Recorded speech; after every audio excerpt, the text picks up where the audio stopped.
नमस्कार। मैं आपके सामने भारत और चीन के बीच चल रही मुठभेड़ या तनावपूर्ण स्थिति को लेकर बातचीत करने और मोदी सरकार से सवाल करने आया हूं। जैसा कि आप सभी जानते हैं, कुछ दिनों से भारत और चीन के बीच सीमा पर तनाव की स्थिति बनी हुई है। ऐसी स्थिति में 15 और 16 जून को हमारे भारतीय सैनिकों में से 20 जवान शहीद हो गए।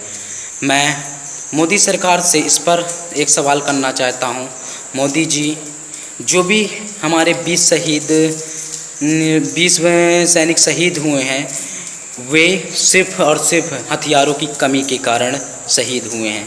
मोदी जी, मैं आपसे एक अनुरोध करना चाहता हूं, कृपया आप ऐसी स्थिति में तो भारतीय सैनिकों के साथ खड़े हों, देश के साथ खड़े हों, जिससे कि देश लड़ सके, अन्यथा इसका परिणाम बड़ा विनाशजनक हो सकता है।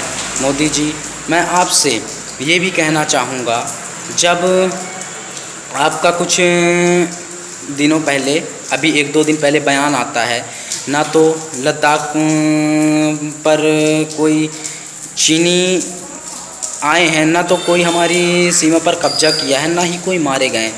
तो मोदी जी, मैं आपसे ये पूछा जाता हूँ, क्या ये सब झूठ है?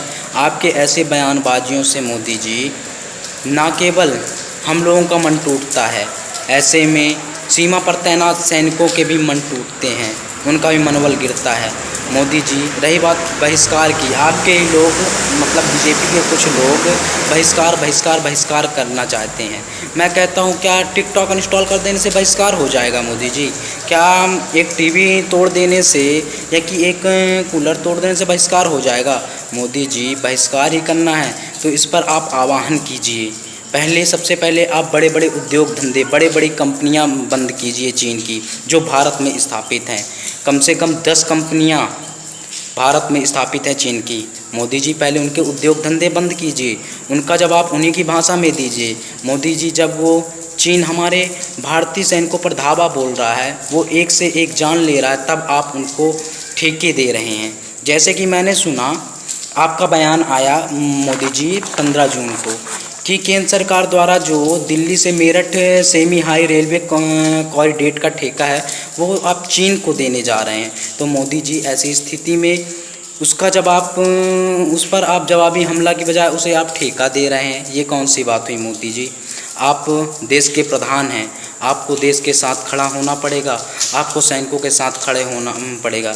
मोदी जी, मुझे वो भी नहीं भूला, जब आप विपक्ष में थे तब आप यही कहते थे, मनमोहन सिंह क्यों नहीं चीन को लाल आंखें दिखा रहा, क्यों शांत बैठा है? तो मोदी जी, मैं भी आपसे सिर्फ यही प्रश्न करने आया हूँ, आप क्यों शांत बैठे हैं? आप क्यों नहीं चीन पर कोई जवाबी हमला कर रहे हैं?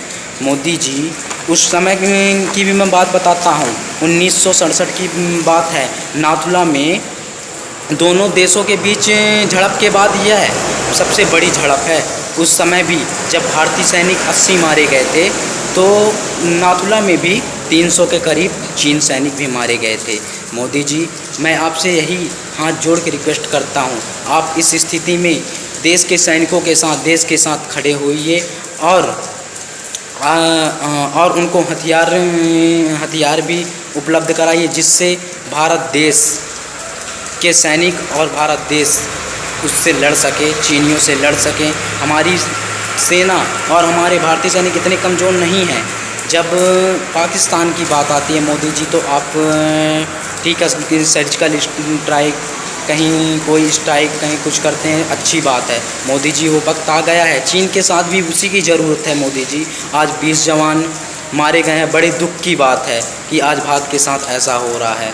मोदी जी, बस आपसे रिक्वेस्ट है, आप आगे आइए और ऐसी स्थिति में आप देश के साथ रहिए। मोदी जी, आज चीन की आँखें लद्दाख पर, पाकिस्तान की आँखें कश्मीर पर और नेपाल की आँखें उत्तराखंड पर हैं। ऐसी स्थिति में मोदी जी, इनका जवाब इन्हीं की भाषा में देने की ज़रूरत है।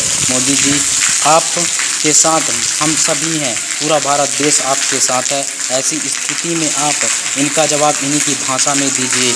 आज हाथ पे हाथ रख कर बैठने का समय नहीं है। मोदी जी, जय हिंद।